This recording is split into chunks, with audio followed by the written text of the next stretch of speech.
సమేతంగా సీతా సమేతంగా వచ్చేసారనమాట. వస్తే రాముల వారు ఈ నావికుడిని చూసి, ఏ నావికుడా నన్ను నదిని దాటిస్తావా అని అడుగుతాడు. ఇతనేం మాట్లాడ్డు. ఏంటి మాట్లాడట్లేదు, నదిని దాటిస్తావా లేదా అంటే ఇతనికి ఇంకా ఐడియా రావట్లేదు భగవంతుడి సేవ ఎట్లా తీసుకోవాలని. అప్పుడు ఏమీ మాట్లాడు రెండోసారి కూడా. మూడోసారి నదిని దాటిస్తావా లేదా అంటాడు. అప్పుడు కేవట్ అంటాడు, స్వామి మీరెవరో నాకు బాగా తెలుసు. 2 అడుగులతో ముల్లోకాలు ఆవహించగలిగిన మీకు ఈ నదిని దాటడం ఏమన్నా కష్టమా? మీరు దాటేయండి, నా సహాయం ఏమవసరం లేదు. ఏయ్ ఏంటి పిచ్చి పిచ్చి మాటలు మాట్లాడుతున్నావు, నన్ను దాటిస్తావా లేదా అంటాడు. స్వామి మీ గురించి ఇంకా కొంచెం తెలుసు నాకు.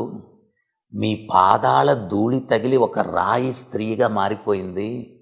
ఈ పడవ చాలా చెక్కలతో తయారు చేశాము. మీ పాద ధూళి ఒక్కో చెక్క మీద పడితే ఒక్కో చెక్క ఒక్కో స్త్రీగా మారిపోతే నేను ఒక్క స్త్రీతోనే ఏగలేక చస్తున్నాను.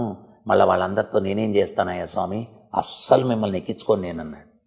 మరి దాటే ఉపాయం లేదంటో, నన్ను అసలు ఎక్కించుకోవా ఏంటంటే, ఒక ఉపాయం ఉంది స్వామి అంటాడు.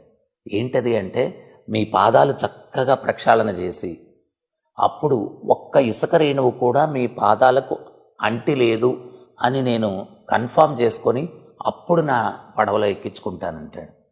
అప్పుడు ఆ పళ్ళెం పెట్టి రాముల వారు అంగీకరిస్తే శుభ్రంగా పాద ప్రక్షాళన చేసి ఆ చరణామృతాన్ని స్వీకరించి నెత్తిన చల్లుకొని అప్పుడు రాముల వారు పాదం తీసి పళ్ళెంలో నుంచి బయట పెట్టబోతుంటే ఆగండి ఆగండి అంటాడు. అని చెప్పి తన చేతులు పెట్టి, నా చేతుల మీద మీ పాదం పెట్టండి, చేతులు మార్చుకుంటూ ఉంటే మీరు అడుగులు వేసుకుంటూ అప్పుడు ఎక్కచ్చు అంటాడు. ఇదంతా సీతమ్మ తల్లి గమనిస్తూ ఉంటుంది. చాలా తెలివిగల్లోళ్ళందరూ భగవత్ సేవ తప్పించుకోవాలని ఎట్లా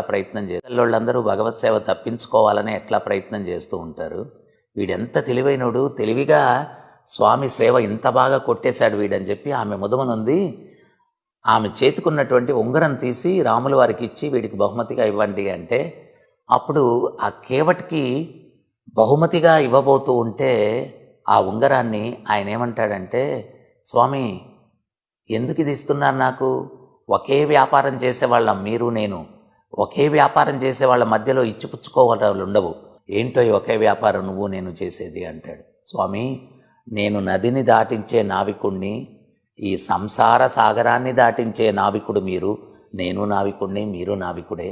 నా మీద ఏదన్నా మీకు అనుగ్రహం చూపించాలా అనేది ఉంటే నాకు మృత్యు సమయం ఆసన్నమైనప్పుడు ఈ సంసార సాగరాన్ని దాటించేటువంటి అవకాశాన్ని నాకు కల్పించండి, అంతేకాని ఈ ఉంగరాలు ఇవన్నీ బహుమతులు నాకు వద్దయ్యా అంటాడు. అప్పుడు రాముల వారు చాలా ఆనందపడిపోయి